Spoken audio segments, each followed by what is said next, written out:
Here's the moment everyone's again, horrible debate. Bernie Sanders' voice completely shot, like he's been gargling with broken glass and sand. And that's a failing of his campaign. His campaign should, and then, who wants to vote for that? No one wants to vote for that guy. No one wants. If I'm going to vote for him, if he's the only guy running, I'm going to vote for him. I mean, if it comes down to him and a Republican, I'm going to vote for Bernie Sanders. But you don't. I'm not the guy you have to get. You have to get the guys who somehow are just tuning in and they think Joe Biden might be a good idea. Those are the people you have to get. And when you show up sounding and looking older and more in the grave than Joe Biden, you're losing. You don't have to be a fucking genius to figure that out. A dumb guy like me can figure that out. That when you show up to a debate where Joe Biden is just about to be put in the old in a senior home, assisted living, and you show up looking worse than him, that's a loss. That's a loss. Again, you don't have to get me. You're not trying to get Kyle Kalinske. You're not trying to get Ron Placone or Steph Zamorano or Mike Figueredo. You got these people. You have we know who you are. You're trying to get the people who are casual observers who think Joe Biden might be a good idea because they kind of like Barack Obama and they hate Trump. And then they tune in and they're like, boy, this Bernie guy, he seems like he's just about to be dead. I couldn't even listen to him. So, again, that's a big failing of his campaign. But what's he going to do? What's he going to do? Fire everybody? What's he going to do? I wonder what the conversations were like after during this debate and inside his campaign. Don't you wonder what everybody was saying? Like that they're all sitting around watching it. All of his campaign advisors are sitting there going, boy, he sounds like shit. He looks worse than Biden. Maybe it was a bad idea to have him do that thing yesterday, huh? You fucking idiot. I told you not to do it.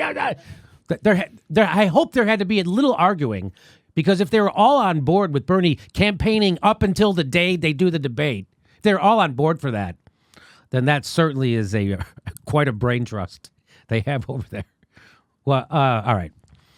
So, this was I think this was the quasi big moment of the night. There was no big moment of the night.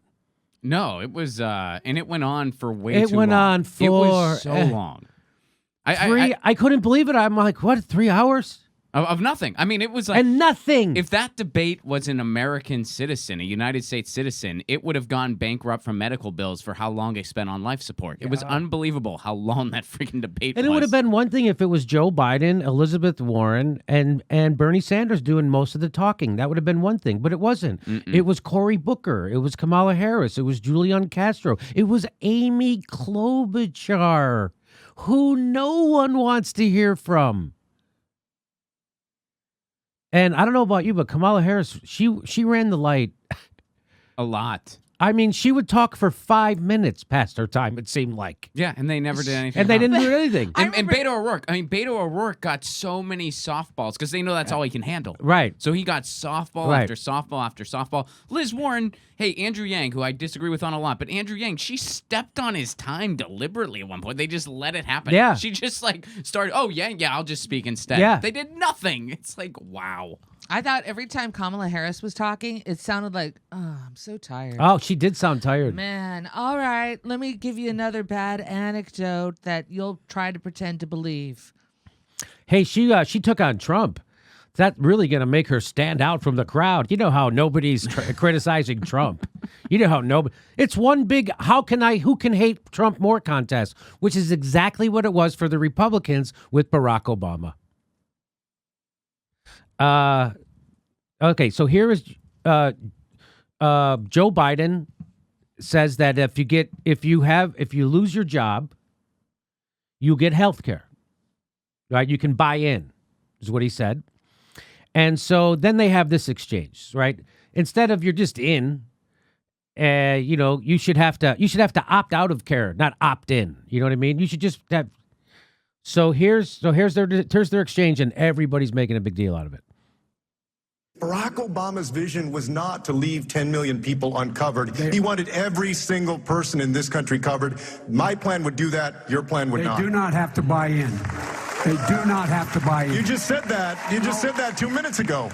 You just said 2 minutes ago that they would have to buy in. You said they would have to buy in. Have to buy in. If she qualifies for Are you forgetting what you said 2 minutes ago? Be in for it. Are you forgetting already what you said just 2 minutes ago?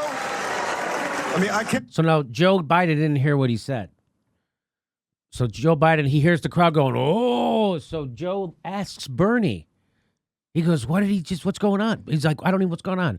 And so Bernie leans over and tells him, he goes, he just said, you just forget. Believe that you said 2 minutes ago. Did you see that?Id you notice that when that he was happened? just like, excuse me, sir, which way's the post office? And Bernie was like, you're in a debate, Joe. You're in a debate. He just kind of went at you a bit. You got to respond. And by the way, they both worked in the same administration. They have a relationship. Yes, these guys. By the way, they both worked in the same White House. Yes. So they have a rapport with one another. They've had conversations before, and he's talking to him like a colleague of his that they worked in the same administration, by the way. That's right. So everybody's making a big deal out of that moment that he said, did you just forget? And everybody's making a big deal out of it because everyone knows that Joe Biden is showing signs of dementia. But no news person will say it. But they're like, oh, you're not supposed to say it.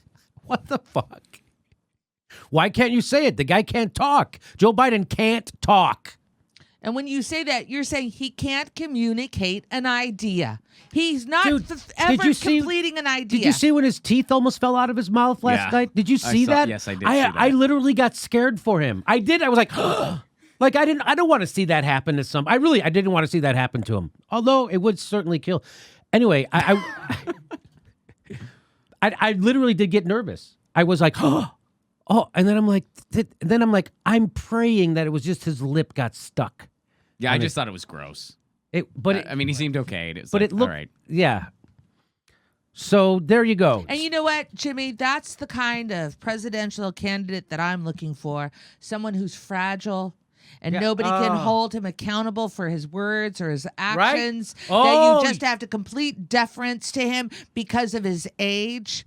Okay. So that the crowd going, oh, you can't say, like he's so fragile, he can't take him saying, did you just forget what you said? Okay, how much is Joe Biden worth? $9 million. He's a millionaire, everybody. Relax. He can handle it. Didn't he have to, anyway. So to me, that was the big debate, and everybody wants to make a big deal out of this, what just happened, because they would have to talk about the substance then, otherwise. So this is easy. They almost, we'll all talk about how Julian was rude to Joe Biden by pointing out that Joe Biden sounds like a guy who should be in assisted living instead of running a country. Can't even remember Barack Obama's name. He forgot. Like I know at one point he forgot Liz Warren's name. He forgot Bernie's name. Well, he did. He goes, point. the senator beside me, and then the gentleman to my right. He forgot Buttigieg's name at one point too, and it was like he wanted to give him a shout out for his service, and he couldn't remember his name. He's just like, oh yeah, what's just not served over there? Like it was really bad. He's just come out with a list of people's names and a face next to it, and put it on his podium. They'll have name tags next time. Could you wear these for Joe? So you know what? We all have been in situations where you forget people's names, right? Like we've all been in that situation. Yes, but that's not what we're talking. That's here. not what we're talking about. No, we've all been in situations where we can't find the right words. We can't. The fact that Joe Biden can't get through 5 minutes without that happening constantly. It's constant. It's not. This doesn't happen. It's not happening to anybody else on the campaign trail. Everybody understands what a normal slip is. Everyone understands what a normal lapse of memory is. There's normal lapses of memory. There's normal misspeaking. And then there's what Joe is doing, which is a sign of something worse. Yeah, he's taking it to the nth degree. Right. Like it's a regular thing for him constantly. Right. But it's funny how everyone seems to be doing what we're doing. Everyone's kind of speculating what's wrong with Joe. People are speculating what's wrong with Joe now, which is nice to see, but not yet specifically in May. They'll do it all, but they're still doing the gaffes, and he seemed slow, but they won't say, hey, he seems like he might should be in assisted living. He might be suffering from early onset dementia, or nobody's going to say that. But everyone's thinking it, which is why when he said that, everybody went, "Ooh, why did they do that?" Because everyone's thinking that. Mm-hmm. That's why they did that. Everyone is thinking that. If no one was thinking that, if he said that to Cory Booker, no one would give a shit that he said that to Cory Booker. If he said to Cory Booker, "Did you just forget what you said 2 minutes ago?" Oh, no one would react like that. They react like that because it's Joe Biden, because everyone knows there's a problem with Joe Biden. That's why everybody goes, "Oh." Everybody, we're doing a live show every Sunday in October in Hollywood, California at the Sycamore Tavern. Go to jimmydorecomedy.com for a link for tickets and become a patron. We give you hours of bonus material every month. Become a premium member. Go to jimmydorecomedy.com and sign up. Thanks for your support.